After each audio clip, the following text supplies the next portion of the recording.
So you're thinking about the EB-5 green card, right? Well, the first question on everyone's mind is always, how long is this whole thing going to take? Today, we're going to lay out the entire roadmap for you, from that very first investment decision all the way to getting your permanent U.S. residency. Let's just cut right to the chase. How long is this journey, really?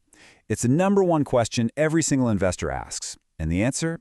Well, it's not just one simple number. It's a journey with a couple of different paths. And the path you choose is going to make all the difference in the world. Okay, first, a super quick refresher on what we're talking about. At its core, the EB-5 program is kind of a big deal. A trade-off.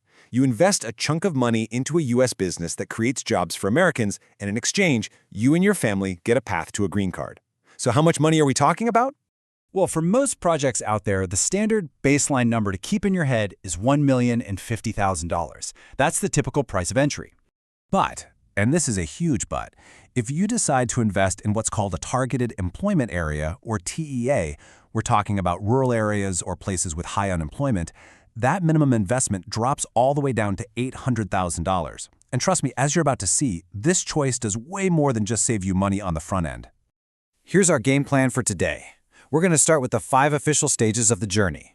Then, we'll zero in on the single most important choice you have to make. After that, we'll talk about the common speed bumps, and more importantly, the shortcuts. And finally, we'll put it all together to see the total timeline. All right, let's dive right into that 5-stage journey. This is the official framework that every single person follows to get from being an applicant to a permanent resident. Think of your journey as having these 5 major milestones. It all starts with getting your investment ready and filing that first big petition. And it ends, after a few key steps, with that permanent green card in your hand. Okay, stage 1. This is where it all kicks off, the planning phase. This part is all about due diligence, finding the perfect project, working with your lawyers and financial team, and just making sure every single I is dotted and T is crossed. It's a short stage, but it is absolutely critical to get it right. And this, my friends, is where the official clock starts ticking with U.S. Citizenship and Immigration Services, or USCIS. Once you file your I-526E petition, you're in the system. And wow, just look at that processing time. It could be 6 months, or it could be over 3 years. We'll get to why in just a minute. Now, after your petition gets approved, you usually have to wait in line for a visa number to become available. But here is the absolute game changer. For certain special reserved investment types, that wait is often 0. Yep, you basically get to jump to the front of the line. Once a visa is officially in your name, you're in the home stretch for that first green card. Whether you do this from inside the U.S. or at a consulate back home, this stage ends with you getting a 2-year conditional green card. This gives you and your family full residency rights to live and work in the United States. All right, the final hurdle. This is the prove it stage. You have to show that your investment actually did its job, that it created at least 10 full-time jobs for U.S. workers. You file the I-829 petition, and once that gets approved, the conditional part is removed, and your green card is permanent. For good. Okay, now for what is, without a doubt, the most important choice you're going to make in this entire process. It's the one thing that has the biggest impact on your timeline. Think of it like 2 lanes on a highway. You've got the reserved lane. This is the express lane for those TEA and rural projects we talked about. USCIS gives these priority processing. Then you've got the unreserved lane for pretty much everything else. It still gets you to the same place, but it's often a much, much slower drive.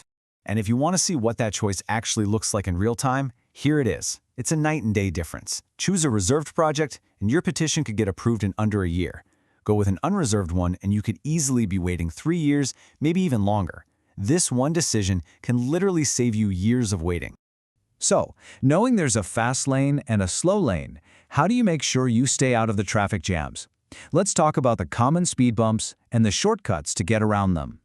These are the classic tripwires. Simple paperwork mistakes can trigger something called a request for evidence, or RFE. That's basically USCIS hitting pause and asking for more info, which can add months to your wait.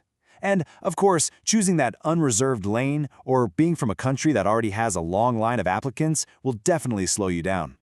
But the great news is, you are totally in the driver's seat here. Picking a reserved project is your #1 accelerator.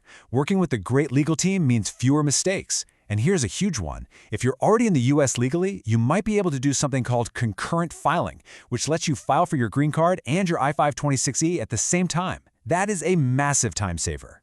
All right, let's pull all these pieces together and look at the big picture. In this final section, we'll map out the entire journey from day one to the finish line. So, let's say you take that priority reserved path, a rural or TEA project. Here's what your journey could realistically look like. Within about a year, you could have your petition approved. Maybe a year and a half in, you've got your conditional green card. And right around the 5-year mark, you could be a full-fledged permanent resident. So, to boil it all down, here's the bottom line. Your choice of project is everything. You pick a reserved project, you're likely looking at a 3 to 5 year total journey. You pick an unreserved one, especially if you're from a country with a lot of applicants, that journey could easily stretch out to 6 years or even more.